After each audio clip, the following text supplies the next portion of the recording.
Welcome to my channel, Chemistry Class.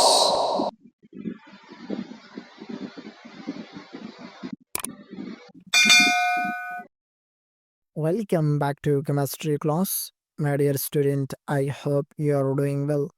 So, in our previous lecture, we studied the conditions for equilibrium, and we learned that a reaction must be reversible and takes place in a closed system, and also rate of forward and reverse reaction must be equal. Now, today we'll discuss another very interesting and useful concept, which is ways to recognize equilibrium. So, let's understand.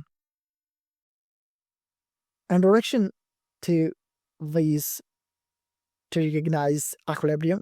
Dear student, when a reversible reaction proceeds, initially the forward reaction is fast because only reactants are present. As time passes, products start forming and then the reverse reaction also begins. After some time, a stage comes when both forward and backward reactions occur at the same rate. At this stage, the concentration of reactants and products remain constant. This stage is known as chemical equilibrium. Now, how we can recognize that that reaction reaches equilibrium? So let's understand step by step. Now, ways to recognize equilibrium. But dear student, there are three main ways through which we can recognize that a reversible reaction has reached equilibrium. First one, no further change in physical properties, and the second one, concentration of reactants and products becomes constant, and third one, equal rates of forward and reverse reactions. Now, the first one is no further change in physical properties. My dear student, when equilibrium is attained, physical properties of the system such as color, pressure, density, and concentration become constant. This means there is no visible change in the system even though the reaction is still happening inside. Example, consider the reaction between hydrogen and iodine vapors. H2 is a gas plus I2 gas. GAF2HI is also a gas. My dear student, initially the mixture is purple due to iodine vapors. As hydrogen iodide forms, the purple color starts to fade. After some time, the color becomes constant. This indicates that equilibrium has been established. Even though color does not change further, both forward and reverse reactions are still occurring continuously and at the same rates. Now, the second is as concentration of reactants and products becomes constant. Dear student, at equilibrium, the concentration of all species in reactants and products remain constant with time.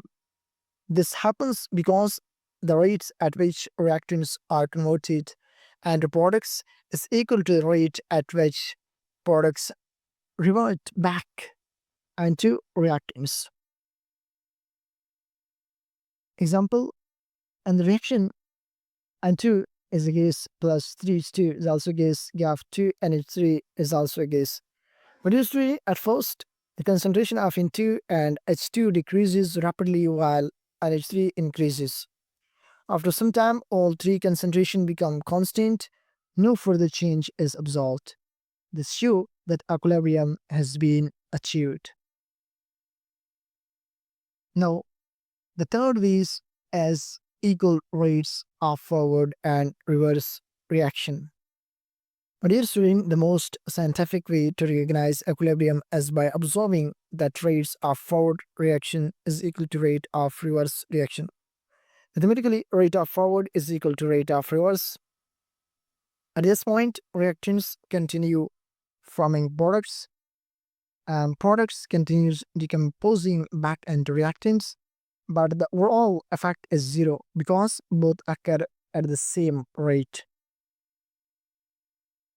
Example, for the reaction H2 is a gas plus I2 is also gas, we have 2Hi. Produced during the rate at which hydrogen and iodine combine to form a hydrogen iodide is exactly equal to the rate at which Hi decomposes into H2 and I2. This equality of rates indicates that a reaction has reached dynamic equilibrium. So, my dear student, this is all about today's lecture on ways to recognize equilibrium. I hope you're understanding. So, if this lecture will help you, then don't forget to like the video, subscribe to the channel for more chemistry lecture, and share it with your friends. Comment your question below. Take care and see you in next class, inshallah. Thank you for listening.